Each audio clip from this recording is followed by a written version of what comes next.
जय हिंद। आज हम लोग इलेक्ट्रोस्टैटिक्स के बारे में सीखेंगे इस वीडियो में। तो देखिए क्या है इलेक्ट्रोस्टैटिक्स, जिसको हिंदी में क्या कहते हैं, हिंदी में कहते हैं स्थिर वैद्युतिकी। स्थिर वैद्युतिकी क्या होता है? देखिए स्थिर नाम से ही स्थिर यानी रुका हुआ। तो देखिए स्थिर वैद्युतिकी यानी कि जिसके अंतर्गत हम लोग रुके हुए आवेश, जो गति नहीं करता है, यानी रुके हुए आवेश के गुण या बिना बैटरी या किसी कैपेसिटर यानी संधारित्र की सहायता से चलने या गतिशील वस्तु का अध्ययन करते हैं, उसे हम क्या कहते हैं? उसी को हम स्थिर वैद्युतिकी कहते हैं। यानी कि रुके हुए आवेश के गुण और बिना बैटरी एवं संधारित्र की सहायता से चलने या गतिशील वस्तु का अध्ययन करते हैं, उसे हम क्या कहते हैं? तो स्थिर वैद्युतिकी कहते हैं। यदि हम इसके फादर की बात करें, यानी यदि हम इलेक्ट्रोस्टैटिक्स के फादर यानी कि फादर ऑफ इलेक्ट्रोस्टैटिक्स की बात करें तो वो है बेंजामिन फ्रैंकलिन। यानी कि बेंजामिन फ्रैंकलिन क्या है? इलेक्ट्रोस्टैटिक्स के पिता कहलाते हैं। देखिए तो हम लोग सीखे कि रुके हुए आवेश के गुण और बिना बैटरी एवं संधारित्र की सहायता से चलने वाले या गतिशील वस्तु का अध्ययन जिसके अंतर्गत करते हैं, उसे हम क्या कहते हैं? इलेक्ट्रोस्टैटिक्स कहते हैं। ठीक है, इसके पिता कौन है? बेंजामिन फ्रैंकलिन इसके फादर हैं। ठीक है, चलिए इसके उत्पत्ति के बारे में हम लोग जानते हैं। चलिए देखिए, यदि इसकी उत्पत्ति की बात करें तो इलेक्ट्रो क्या है? इलेक्ट्रो दो शब्दों से मिलकर बना है, इलेक्ट्रो और स्टैटिक्स। यानी कि इलेक्ट्रो की उत्पत्ति हुई इलेक्ट्रम से। कहाँ से हुई? इलेक्ट्रम से। और स्टैटिक्स यानी कि इसका अर्थ होता है एट रेस्ट या इक्विलिब्रियम, यानी कि हिंदी में कहते हैं विरामावस्था या साम्यावस्था। देखिए इलेक्ट्रम जो है, इलेक्ट्रम कहाँ से आया है? इलेक्ट्रम आया है आपके इलेक्ट्रिक चार्ज से। इलेक्ट्रम कहाँ से आया? इलेक्ट्रम आया इलेक्ट्रिक चार्ज से, जिसको हिंदी में कहते हैं विद्युत आवेश। क्या कहते हैं? विद्युत आवेश।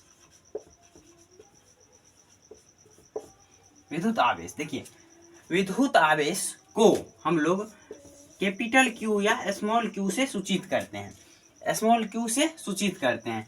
देखिए विद्युत आवेश दो तरह का होता है। विद्युत आवेश दो तरह का होता है, एक होता है धन आवेश, एक होता है ऋण आवेश। धन आवेश जिसको हम लोग पॉजिटिव चार्ज कहते हैं, यानी कि प्लस भी। ठीक है, और एक होता है दूसरा ऋण आवेश। क्या होता है? ऋण आवेश।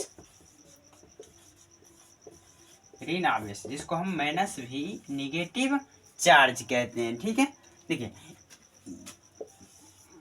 धन आवेश और ऋण आवेश का खोज किसने किया? तो बेंजामिन फ्रैंकलिन ने किया। किसने?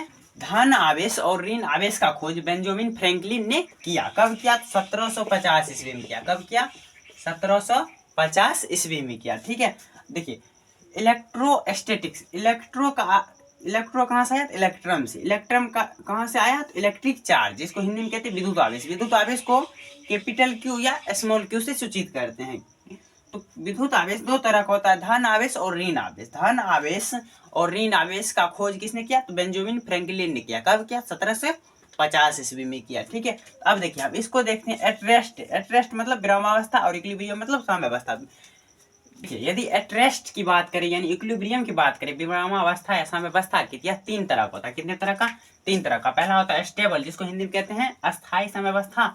दूसरा होता है अनस्टेबल इक्विलिब्रियम यानी अस्थायी साम्यावस्था। और नेचुरल इक्विलिब्रियम यानी उदासीन साम्यावस्था। देखिए ये तीन तरह का होता है। इसके बारे में अभी इतना ही जानेंगे, इसके लिए एक पर्सनल वीडियो लाएंगे जिसमें कि इस तीनों को जानेंगे अच्छे ढंग से। ठीक है, देखिए अब हम लोग देखेंगे स्टेटमेंट ऑफ फ्रैंकलिन। फ्रैंकलिन के अनुसार फ्रैंकलिन ने क्या कहा? यदि इन्होंने कहा कि घर्षण के बाद सजातीय आवेश यानी लाइक चार्ज एक दूसरे को क्या करेगा? विकर्षित करेगा। क्या करेगा? विकर्षित करेगा। एक दूसरे को विकर्षित करेगा, लेकिन unlike charge. Statement of Franklin, Franklin ने कहा कि यदि घर्षण के बाद दो वस्तु को आपस में यदि घर्षण करे, तो यदि दोनों वस्तु सजातीय आवेश हो यानी कि लाइक चार्ज, दोनों आवेश दोनों प्लस हो या माइनस ही हो, तो दोनों एक दूसरे क्या करेगा? विकर्षित करेगा। यदि लाइक चार्ज रहेगा तो विकर्षित करेगा, और अनलाइक चार्ज यानी कि विजातीय आवेश, दोनों आवेश एक प्लस हो तो दूसरा माइनस हो, तो वो दोनों क्या करेगा? एक दूसरे को आकर्षित करेगा। ठीक है, ये किसने कहा? तो फ्रैंकलिन ने कहा। कब कहा?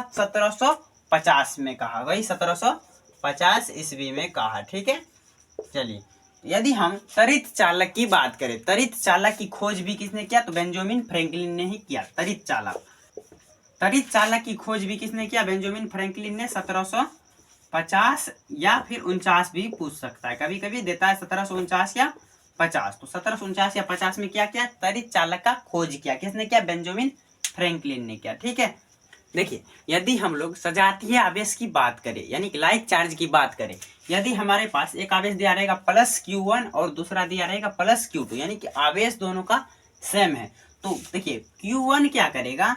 ये बल लगाएगा पहला, यानी कि पहला आवेश बल लगाएगा दूसरा की ओर, पहला लगाएगा दूसरा की ओर, दूसरा लगाएगा पहला की ओर, यानी कि एक दूसरे को क्या करेगा? विकर्षित करेगा। यदि वही चीज देखिए फिर भी यहाँ देखिए माइनस, यहाँ यदि दोनों चार्ज क्या है? माइनस रहे, ये भी क्या करेगा? पहला लगाएगा दूसरे की ओर, दूसरा लगाएगा पहले की ओर, यानी कि दोनों एक दूसरे को विकर्षित करेगा, यानी कि दोनों को आकर्षित नहीं विकर्षित करेगा, एक दूसरे को अलग करेगा। ठीक है, चलिए फिर देखिए यदि हम अनलाइक चार्ज की बात करें, यानी कि विजातीय आवेश की बात करें, तो ये देखिए ये पहला है धन आवेश, यहाँ है धन Q1 प्लस Q1, यहाँ है माइनस Q2। क्या है? एक है प्लस यानी धन आवेश और दूसरा है ऋण आवेश। जब दोनों विजातीय हो यानी कि अनलाइक चार्ज हो तो क्या करेगा? पहला देखिए दूसरे की ओर आकर्षित करेगा और दूसरा पहले की ओर, यानी एक दूसरे को आकर्षित करेगा। यदि दो आवेश क्या हो? तो दो आवेश अनलाइक चार्ज हो तो वह क्या करेगा? एक दूसरे को आकर्षित करेगा। वही अनलाइक चार्ज रहेगा तो एक दूसरे को आकर्षित करेगा, लेकिन यदि लाइक चार्ज रहेगा यानी कि सजातीय आवेश रहेगा तो एक दूसरे को विकर्षित करेगा, अलग करेगा। ठीक है, अब देखिए यदि हम इलेक्ट्रॉन की जननी की बात करें, इलेक्ट्रॉन की जननी की, तो इलेक्ट्रॉन की जननी पृथ्वी को कहा जाता है। क्यों कहा जाता है? क्योंकि इसमें 5 × 10⁵ कूलम इलेक्ट्रॉन उपस्थित रहता है। ठीक है, देखिए इलेक्ट्रॉन की प्रवाह की बात करें तो इलेक्ट्रॉन जो है निम्न से उच्च की ओर होता है, यानी कि लो से हाई पोटेंशियल की ओर यह बहता है, प्रवाह होता है। यदि धारा की बात करें, धारा उच्च से निम्न की, यानी कि इलेक्ट्रॉन के प्रवाह के विपरीत, यानी उच्च से निम्न कौन बहता है? तो धारा बहता है, तो इलेक्ट्रॉन के विपरीत होता है। ठीक है, यदि हम इलेक्ट्रॉन का खोज की बात करें तो इलेक्ट्रॉन का खोज जे थॉमसन ने किया। किसने किया? जे थॉमसन ने किया। यदि मूल आवेश की बात करें, मूल आवेश की बात करें तो 1.6 × 10⁻⁹ कूलम होता है। यदि मूल आवेश, इलेक्ट्रॉन के मूल आवेश की बात करें तो कितना होता है? 1.6 × 10⁻⁻19 कूलम।